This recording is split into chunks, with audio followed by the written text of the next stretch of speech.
Yooyyaa akkam jirtu nagaa jirtu Oromoo ko saba guddaa saba kabajamaa saba jaalatamaa fi saba sodaatamaa akkam naaf jirtu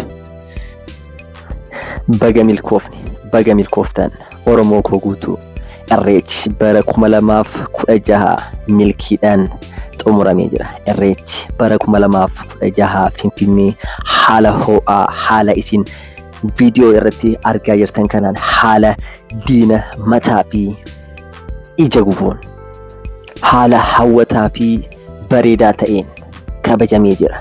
Irreechi yoomuu irree keenya, irreechi jaalala, irreechi kabajaadha, irreechi tokkummaadha.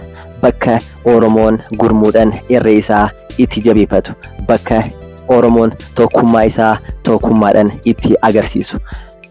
Irreechi jabeenya, irreechi tokkummaadha, irreechi bareedina, irreechi waa hunda Oromooti. Maaliif yoo jennee irreecha kana asiin ga'uuf irreechi kun akka bareedee akka miidhagee akka har'aa kanatti mul'atu kanaaf Oromoon aarsaa hedduu itti kafaleeti kan asiin ga'e.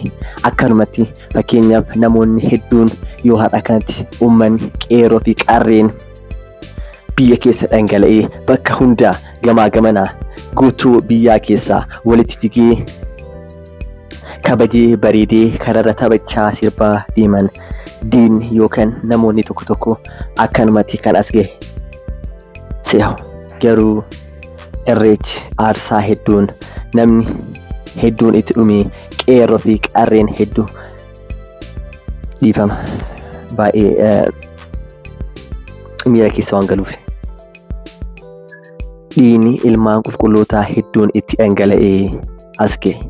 Cal jedhanii wantuma guyyaa tokkotti akkanatti bareedee miidhagee as ga'e miti. Aarsaa fi qabsoo uummata Oromoo, uummata qulqullootatii fi qabsoo qeerroo fi qarreetiin, qabsoo abboota keenyatiin, haadholiin keenya cichanii seenaa kana, aadaa kana dabarsanii nu laataniin as ga'e.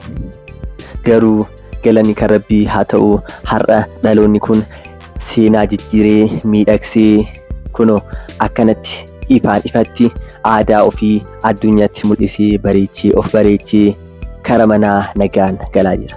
Kuni kan ta'aa jiru yeroo jalqabaati. Irreecha bara 2016 tokko jedhee eegalee jira. Oromoon nagahaan bahee bareedee karaa irratti bareedee of mul'isee taphatee sirbee nagahaan galuun kun isa jalqabaati.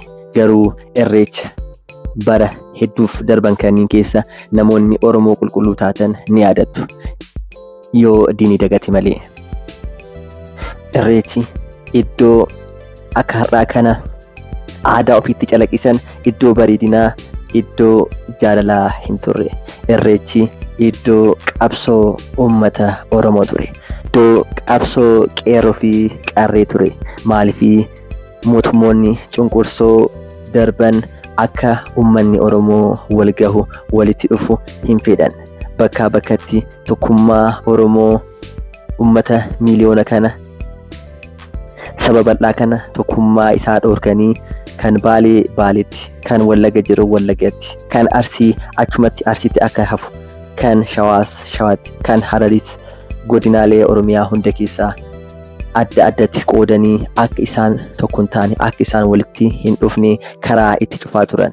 Oromoon garuu san darbee aarsaa hedduu itti kafalee irreecha hafaa hin turre. Irreechatti bakkee awwaala Oromoo ture. Irreecha keessatti awwaalamaa turan, irreecha irratti du'aa turan, irreecha irratti dhumaa turan. Kana jechuun koo irreecha abaaruu kan koo osoo hin taane irreecha kanaaf aarsaa kaffalamin isin yaadachiisuuf jedheeti Oromoo koo. Malee irreechi jaalala, irreechi bareedina argaa jirra kunoo har'a diinni irreecha keenya nu jalaa fokkisee achirratti nu ajjeesaa, achirratti Oromoo qeerroo fi qarree Oromoo shororkeessaa godhee boombii itti roobsaa ture. Har'a kunoo qeerroo fi qarreen ifaan ifatti bilisummaadhaan bahanii burraaqanii taphatanii aadaa ofii mul'isanii kara mana isaaniitti galaa jiru. Kuni aarsaa qeerroo fi qarree kumaatamaan lakkaawamaniin as gahe akka salphaatti as hin geenye. haa ta'uu kun hundi darbee Oromoon guyyaa har'aa handhuura ishee handhuura Oromiyaa keessatti Finfinnee keessatti ifaan taphatee burraaqee maree hoo jedhee irreeffatee irreecha Bishooftuutiif yookaan irreecha Hora Arsadiif of qopheessee galaa jira. Kuni yeroo jalqabaatiif maaliif irreecha baranaa irreecha bara 2016 kana keessatti namni tokko osoo lilmeen nu jalaayin horaaniin Oromoon takka osoo hirrifatiin gammachuudhaan gammachuudhaan hora Finfinnee nagaan irreeffatanii gara irreecha Hora Arsadee boruutiif of qopheessuun kun yeroo jalqabaatiif. Sanuu yeroo akkaan ulfaata jedhamee yeroo diinonni Oromoo heddummaati kana keessatti yeroo fannoo fi faandoon biyya guutti kana keessatti ummanni Oromoo nagahaan biyya isaa keessatti biyya ambaa osoo hin dhaqin Oromiyaa qulqulluu dachee magariisaa jannata lafarraa taate irratti kabajaadhaan jaalalaan Oromoon marti walitti dhufee irreecha tokkummaadhaan kabajee taphatee irreeffataa jira. Kanaaf kan namoonni hedduun Oromoon baala gizee osoo hin taane guyyoonni akkanaa kun wantoonni taatiiwwan akkanaa kun Oromoon baala gizee yookaan immoo aangoon Oromoo harka jira nama jechisiisa. Oromoon biyya isaa keessatti bilisummaadhaan kabajaadhaan manaa bahee mana galuun ayyaana isaa, aadaa isaa, afaan isaa, safuu fi duudhaa isaa addunyaadhaaf haala kanaan mul'isee yoo gara mana isaa deebi'u kara manaa galu kuni Oromiyaadhaaf saba guddaadhaaf gammachuu guddaadha. Kanaaf qaamni mootummaa keenyas qaamni amma biyya bulchaa jiru hedduu galatoomfamuu qaban. Maaliif osoo isaan jiraachuu baatanii osoo isaan diina Oromoo kana mataa dhahanii nurraa cal'isiisuu baatanii Oromoon haala kanaan irreeffatee hin deebi'u ture. Garuu galanni isaaniifis barbaachisa. Maaliif Finfinneen akkanatti osoo qeeroon tokko lilmeen takka nu jalaa hin horaaniin akkasumas osoo qarreen takka hirrifatiin nagahaan irreeffattee gara mana ishii gara Hora Arsadeetti yookaan gara irreecha Bishooftuutti fuula deeffachuun isaanii Finfinneen nagaa ta'uudhaan. Sababni Finfinneen nagaa ta'uu ishee immoo nageenyi Finfinnee haala bareedaa ta'een kabajamuu isaati. Haala barbaachisaa ta'een eegamuu isheetiin. Kanaaf warroonni seera kabachiisanis poolisoonni Finfinnees osoo qeeroo keenya hin daddarbin jaalalaa fi kabajaadhaan waan nu simatanii gara biyya isaaniitii fi gara irraa dhufanitti gara Hora Arsadee akka deebi'an waan nu gootaniif kabajatu isiniif mala.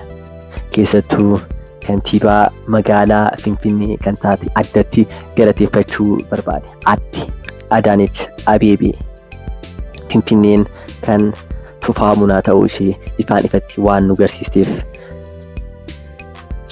Finfinneen kan saba guddaa kan Oromootaa ta'uu waan nu garsiisteef Finfinneen Addis Ababaa osoo hin taane irreecha ta'uu Addis Ababaa osoo hin taane Finfinnee ta'uu waan nu garsiisteef Finfinneen handhuura Oromootaa ta'uu waan nu garsiisteef. Kanaaf ati Adaanech Abeebee osoo hin taane Fayyisee Abeebeeti maqaan kee. Hedduu nu galatu fayyisee teenya waan Finfinnee akka urgooftu Finfinnee Oromoo akka urgooftuuf Finfinnee Oromoo akka fakkaatuuf innuuf gooteef kabajatu siif mala fayyisee teenya.